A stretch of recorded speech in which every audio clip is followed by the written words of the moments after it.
Hello friends, welcome back to the new video guys and my YouTube channel guys. Today we are going to talk about guys Infinix phone guys Bluetooth setting guys, and today video title is guys how can we connect guys headphone with our phone. Fans, you want to connect guys your headphone with your phone, so how can you connect?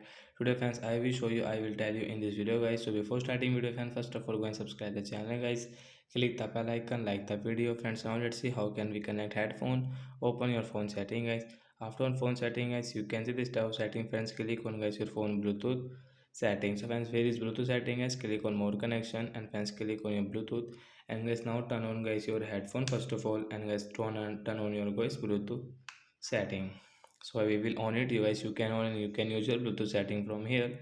Then guys refresh it. After refresh guys, you can see your headphone name guys, click on guys your headphone name, and guys right side option tap here to connect. Fans, now headphone has connected guys, you can see. And friends, now guys we can use guys while operating YouTube app, any app guys we can use it.